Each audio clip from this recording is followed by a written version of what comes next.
Hello everyone, welcome to the Top Quadrant session. We have Nimit Mehta here with us, CEO of Top Quadrant, and I'm giving him the floor. Nimit, the floor is yours. Okay, good. Hello, everyone. Thank you very much for taking time out of the busy conference to hop on and learn a bit about or spend some time with myself, Ivan, and others. My name is Nimit Mehta. I'm the CEO of Top Quadrant. And today, Top Quadrant, as many of you know, is an enterprise collaboration tool that enables large enterprises in the world to generate the most value out of their data.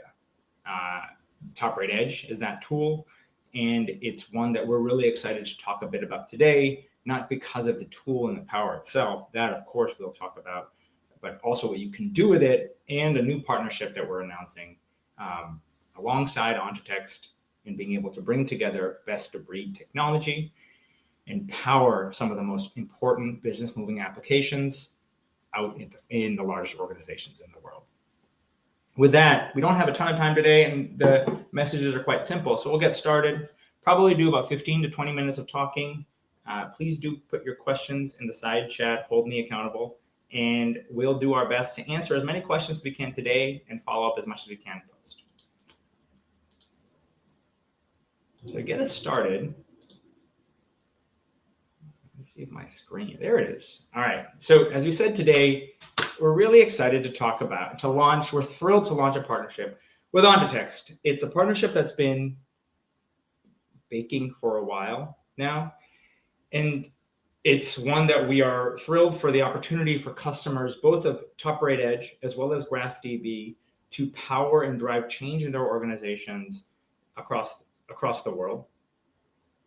This partnership the genesis of it is around bringing, as I said, best-of-breed technologies. TopRate Edge, the application and collaboration tool used by the Fortune 500, and best-of-breed triple store and graph database technology from GraphDB, providing scalability, performance, analytics, and jointly put together, providing a go-to-market and accelerators that allow you to change the way your organizations look. We'll talk more about that today, but primarily we'll start with talking about why that relationship matters and why it mattered to both the leaders of Top Quadrant and GraphDB. Really talking about the best of breed and the consensus approach on how data strategy we see in the market playing out, and how this partnership fits into that. Second, we'll just do two big things, two case studies and stories around how collaboration and a metadata approach to semantics is actually accelerating data and analytics teams' ability to work in a way that never has happened before, in ways that we're seeing right now.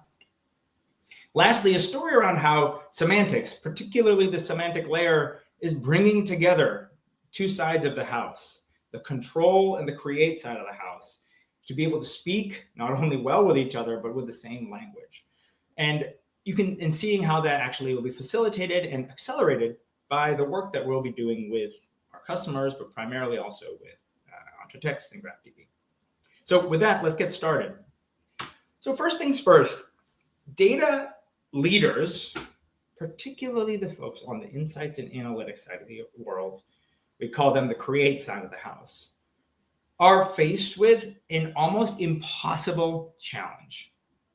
They're in an impossible position where they're expected to be at the front edge of the discovery and understanding the full landscape of their data, simultaneously generating business-moving insights, and move very quickly, often has business creating insights, move very quickly, all in the face of voracious needs of product and engineering teams, constrained by the challenges or constrained by the limitations of technology, architecture, and frankly, compliance.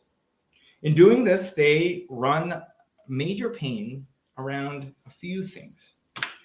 They've gone through the experience of the proliferation of applications, create an application right now to solve the point solution, the analysis, the insight that we need today. And while this worked for a while, The rapid increase of needs of product and business teams led to the rapid increase in proliferation of applications. Over time, providing a major challenge, given that each of them created a data silo in and of itself. That application, once done, once complete with their work, left a data set, an important data set, sitting behind a firewall and on a server and not in anyone's hands to discover and use. That was a major challenge. Discovery became a real issue. Similarly, consistency across applications. When one application talked about customer, it was unclear if the results from other applications and their view around customer were the same. Those inconsistencies provided lowered trust in the outcomes that analytics and insights leaders were trying to get. While solving problems today, they were hurting themselves for tomorrow. I went through the first iteration of how to solve this problem around data silos by throwing everything in a data lake, in a data silo, in a data warehouse. While this helped a little bit on the architecture side, first, they became unwieldy. These data lakes and silos became unwieldy. Every new data set, new team, new user, adding a little bit of friction that hit the core metric of velocity of data and decrease it down to zero. Similarly, it introduced another challenge too, where the models of data, the ways that we see the world, the way insights and analytics teams see the world, became not based on one person's point of view. These models are as important to companies as their frontline products, the way they go to market, and the business decisions they make. These models, the how data is managed, consumed, combined, joined, and analyzed, is as important to an organization, akin to the lessons learned in an R&D trial and research and design in pharmaceuticals. Every analysis helping the next 10 by the way data is, and differentiating by the methods by data being combined.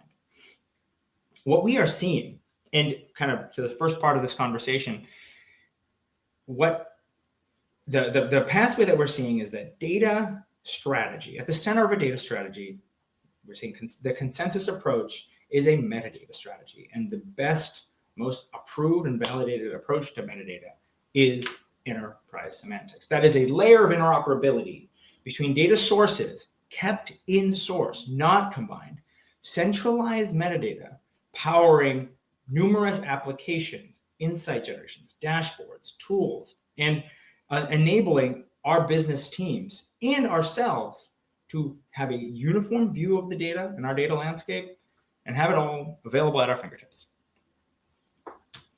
Enterprise semantics is this approach to a data, it is the powering of a data-centric approach, and is the driver of why the partnership that we've created with Top Quadrant and Ontotext is there. Around enterprise semantics, it is done best. It enables data. If I go back half a slide, it enables data to do the things that we wanted to do, to be findable, consistent, interoperable, reusable, the FAIR principles that we talk about, for generating faster insights. That's it. Now, at its best, it's also, enterprise semantics enables you to not make decisions based upon the limitations of your own technology, but flips the order and says, what can my data do? And how can I orchestrate different systems around my organization to be the neural core of how my data flows? Again, velocity is key here. And best of breed technologies are the approach. Technologies and applications that enable lineage, enable analytics, enable data cataloging and discovery, and most importantly, orchestrate our APIs, ETL pipelines, and applications. This is how the companies that we spend a lot of time working with are coalescing, and the strategy they're coalescing around. Why does this matter to us? A lot of you know Top Quadrant. Top Quadrant is a enterprise data management team software that is built around, our purpose is to help companies realize the value of their data by solving tough problems with semantics. And our product is Top-Rate Edge. That is the choice semantic modeling and application powering tool, enabling teams to create, drive, discover, govern, and manage their data for use. We serve some of the largest companies in the world, Fortune 500, 10% of we serve, and we see these problems every day. Not because it's important for us to get our technology solved, but we love making sure applications, taking this technology of semantics, this genius idea, and actually showing business users and companies the power of it. So back to this relationship. Okay, why did this all happen? Why do we care about this? Well, as I said earlier, best of breed is the way things are going. And what we get here is two value propositions for the customers, both current and future, of Top-Rate Edge, Top Quadrant, and Ontotext GraphDB. For Top-Rate Edge customers, they get access to industry-leading performance and scalability, alongside analytics, features, and tools that they previously either had but wanted to accelerate. That, in and of itself, is incredibly valuable. On the other half is for GraphDB customers, or triple store customers in general, the ability to take their solutions, take their data, the virtualization, the analysis that's being stored in triple stores, and make it an enterprise asset. Make that data and those models collaborative, visible, discoverable to the teams that are executing the analyses that drive your organization. It's an access to, first, simple things like discovery, semantic discovery, and aligned in the way that is governed and manageable and improvable over time. Policy enforcement and applications that really drive business, both compliance and governance. And most importantly, the ability to have industry accelerators that enable the acceleration of time to value, building items and building information that get your decisions and the analyses that you have into real outcomes, not just some things on a piece of paper. The method is the same. Initially, it's about harmonization. It's enterprise harmonization and enrichment really enables you to have better insights. Storing and as I said earlier, an enterprise metadata strategy enables you to harmonize and spend time coalescing on meaning. That providing a unified metadata model and layer is enhanced through enrichment, initially just by simple things like discovery, auto-classification, tagging, inferencing, all the things that are embedded in technology, in the knowledge graph technology that is governable and discernible through Top-Rate Edge. Over time, that accelerates to those pieces even more so, where your discovery becomes rich and the analysis that you get to run can happen much quicker through semantic search. And the most powerful is the reusability and exchange, really enabling data products to be discovered and managed across an organization through data marketplace. This presentation today, by the way, is going to be is more at high level case studies. What can be done? What will be done? We, as Ontotext and Top Quadrant, I know Nasha is either on the call or should be joining the call. We'll be talking more about this in the deep dive, a technical deep dive with demonstrations on the 30th. This will show the power of how these technologies already being used in tandem today will have a much tighter handshake and an ability for you to really access your triple store through Top-Rate Edge and make sure you get the best of breed collaboration modeling that enables you to access, govern, and drive outcomes with your graph database. Okay, so now 2 stories. The model here, and then we'll open it up to questions, is, okay, great, this is wonderful. How do we get started? Right? What is the approach to semantics? Like, what's the model on how you take data and create value? We're maniacal about this. There's a common model we see, which is around driving value through use cases. There's 3 categories. They each have different sophistication, all valuable in of themselves. Data products, initially starting focused on a specific list, terminology set, ontology, something that's imminently reusable, deployable across an organization, and valuable across many teams. Second is applications. These are the business outcomes that the business users kind of need. Product users, the way I like to think about this is business users want a black box technical users want an open box. This is the bridge between that. This is the business user seeing an outcome that typically is dollar denominated, and they don't care how it's done. They care that it's done better, faster, cheaper. That's the application. Those are your recommendation systems, your semantic search, your customer 360, your automated policy enforcement, many angles there. Over time, ROI is compounded by a semantic layer where many applications, you remember that picture earlier, many applications are powered by the same corpus of metadata, the same pool of metadata, imminently combined and recombined in many ways, and powering many more business moving applications, each application becoming easier and easier to build. This is where the market's moving. These three, and what it provides for you as you go to change your organizations is easy entry points on different ways to sell and provide value to the teams that you service and support, being in architecture, product, design, or business or execution. Two stories here. So first, organizations that are able to manage and drive insights. So story around the second largest drug development organization in pharma.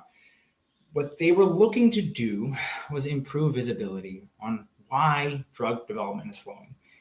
This type of tasks we all maybe feel similar to the things that we're trying to generate hypotheses and identify around. Improving this visibility, what was at stake was $100 million a month, which is each drug. They'd run 30 trials end up 15 or 17 drop off in stage 1, 9 in stage 2, and 1 makes it out in FDA drug style stage 3. That drug represents about $10 to $15 billion of enterprise value, or monopolistic value, which is about $100 million of revenue a month. Time is money here, and their drug development was below market standard, and it took from the moment they decided a drug was valuable to the moment that they submitted the report was about 4 months. So the second thing is that data silos existed. Pharmaceutical companies, as we all know, phenomenally valuable organizations, each with massive data silos that are happening, where R&D and clinical trials, reporting, and post-clinical all represent massive data hubs, but also they don't really interoperate and discuss. The discovery around that is this is a process that they needed to understand because all things were dependent on velocity of drugs through the trial system. What they created was a trial data harmonizer. And why they did this was through analytics. So they had, I think, 12 different analytics teams, each managing different parts of the process. And with the ability to have a semantic layer approach, they flipped the applications upside down. They flipped their business units upside down and said, what's the data that's driving this? Oh, these 5 data elements are all the same. When I talk about a drug or a compound in discovery, it is validated, tested, and improved in clinical trials. It is also checked upon in post-clinical. Each of these elements changes the way that I make a decision upstream, and being able to pull that data into one place enabled them to create a trial data harmonizer. And across their clinical trials, we're able to see where there are bottlenecks.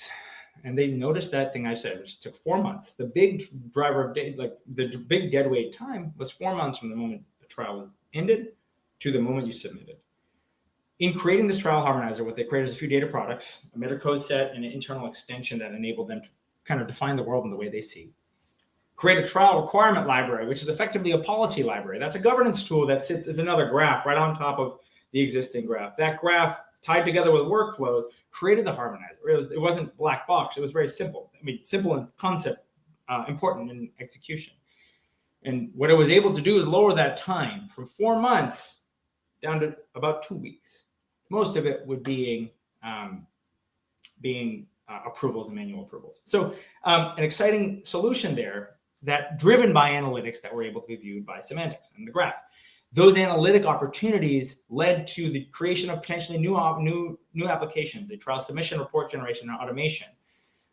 International management, so not just managing the FDA, but the many different governing bodies, both in Europe and Japan and Asia. Lastly, the layer that we're talking about, this end-to-end R&D lifecycle from the moment of drug discovery through FDA approval and go to market. that data system is continually being refined and improved, powering not only just one application. You can see how the ROI compounds over and over again. That's great. So this is a way that you can see how analytics helps power outcomes. One thing I lied to you guys a little bit earlier, is that we're about moving data and making things. Data velocity is really important. The issue is I missed one word, which is data velocity is important, but to do it safely. And we often run aground because the create and the control side of the house, data, product, engineering, runs aground, or they're at odds with compliance, risk, data management.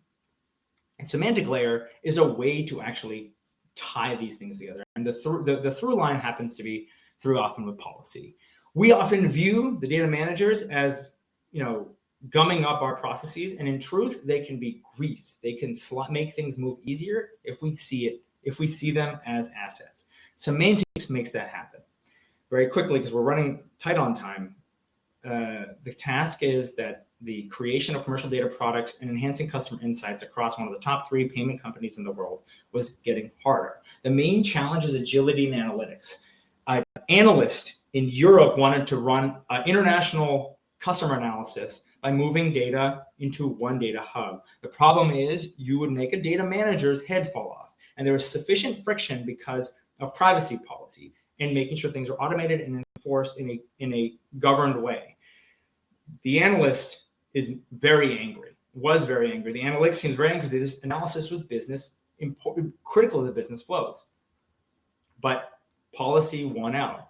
What we were able to create alongside them was actually an automation or an automated view and discovery around data policy, where you had GDPR policies broken down into sub-policies in the sub-library, and then a company-wide business glossary or an attribute library, which really defined core concepts upon which policies were to be connected.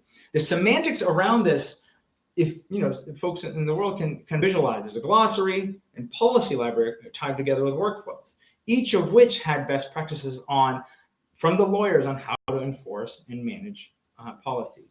This enabled taking policy as a slowdown and actually accelerating safety by also giving analytics teams automated tools to actually get their analyses done. The analyses were able to happen, but also it brought those teams together, teams that don't talk well together, into better outcomes. As I just want to point out, a number of applications are being built against this, right? Because every policy is just a different graph that sits on top. So we're not having GDPR, but you're future-proofing your organization with CCPA, PIPE-DA, the policies in Asia, the 3 in the Middle East, 1 in Japan, 1 in Brazil. You can imagine the level of complexity managed easily by a graph.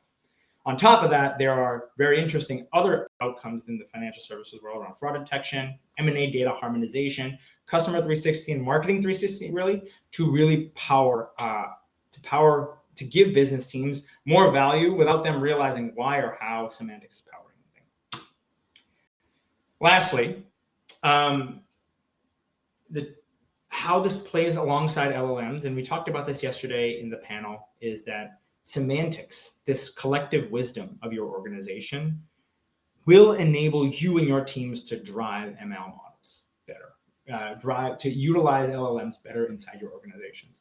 First, by enrichment, giving LLMs the power to enrich the context around core concepts that matter to your organization, utilizing a corpus of data, processing unstructured documents, potentially stored in your GraphDB, and actually driving, recommending new insights. Over time, 2 other areas that are there, unique to the graph technology. First, semantics as a tool of collective wisdom is the best training ground for your LLMs and your generative AI. Second, because of the way graphs are structured, it provides unique tools that cannot be viewed or understood by different technologies. Call these the LLM rails. This is your governance, your caching and learning of new insights. This is all the tools that graphs provide in terms of collaboration and then output and input validation. All can be reused. Those policies can be used to manage your inputs, can also be managed to manage your outputs. So the ability for this to sit next to each other, every presentation needs to have a point of view on LLM. This is kind of the way that we see graphs going. And Peo asked yesterday how this will actually continue.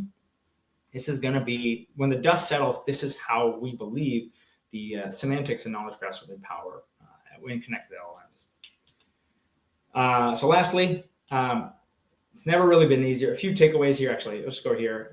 Best of breed technologies are ways to drive value. Insights and applications garner the most attention and support, and it's really never been easy to start. So with that, Yvonne, I think I nailed the timing, the 25 minutes, but wanted to just pause. As you can see, the value that we have here is about building technologies and accelerators that will actually drive outcomes in the life sciences and financial services sector. So, Thank you, Namit. Thank you, Namit. We're really excited here at Ontotext about this new strategic partnership. Customers would often come and ask us not about partial but full semantic stack solution for their business problems and their use cases. And we take pride in partnering with the best of breed semantic middleware platforms out there. And the addition of Top Quadrant is an important one to the capabilities of the partner products that are integrated with GraphDB. So really excited about that. Wonderful. Great. Yeah, we're really excited through the organization, but also what can happen. Remember, this is not just this. I like your phrase there of full semantic stack. What I'm putting on the screen here is the way we see the world, and there'll be more. Right? We all know, everyone on this call knows that semantics is a powerful tool, and there are many. It's a powerful hammer, and there are many nails out there. But our job as semantic professionals, but also folks who believe in the value of this technology, is to take those tools and start communicating in a way that makes sense to others. Taking a step down from semantics is the right way, to showing people that semantics can help them in their jobs. And that goes all the way from knowledge managers to CDOs and anywhere in between. And so it's really exciting to have to begin partnering and talking to teams like Ontotext that give us a full semantic stack approach, knowing that this is a big market, and we have a lot to do, both on this call, but also as vendors and service providers. We have a question from Nassau. From Top Quadrant point of view, which are the industries that are fastest adopters of Semtech? This is a really good question. The two that I have on the board here are right now. It's hard to kind of centralize or kind of amalgamate life sciences any one type of sector, but the processes that we really see semantic technology being really tied to in the life sciences, it's really around the data harmonization. There is just a pain. We've been on many calls of visualizing and understanding how data flows within an organization, across core business functions. That is just a starting point. You could spend a lot of time just focusing on that. I know Ontotext and the Ontotext team really spends time looking at there. We do as well, because we serve the largest organizations. The stuff that I talked to you about earlier was part of the COVID drug trial acceleration. That's what we did. They used semantic technology to power that. And for us to not talk about that it would be a shame, because the power of being able to create drugs that fast has never happened. And it never could have happened if we didn't have the right technologies in the right hands at the right time. The second area, when you think about financial services, it's really about it's about the 360. There's really financial services struggles. It's where the pain is most acute. It struggles with viewing a centralized view of what customers need and what all the features that matter to an organization based upon the customers. And the two big ones are fraud and marketing, right? If you look at those two, that would cover 60% of the main pains of how where data can provide value, and also it's really hard to get done. And so those data insights models that a lot of analytics teams are managing are best viewed and applied to an organization through Customer 360. Now, so the last one, and this is the one that I'm keeping to beat the drum of this policy, people need to understand that by 2026, which is not that far from now, every international organization will need to manage their data safely based upon no less than 15 international geopolitical policies. That's like one, that's not just one, that's 15 different GDPRs, each with many different flavors, each with massive fines. And so if you want to do business internationally, a semantic approach to policy is pretty much going to be the only way to go. And let's like keep, as we think about each of the graphs, not only should we be creating accelerators around each of these policy worlds, but also real good best practices so that the folks that are on this call can go build great things and drive great value without having to worry about these existential threats of privacy and policy, etc. That's a great finish line. We're top of the hour. Thank you very much, Nimit. Looking forward to a part. Thank you, everyone. Thank you.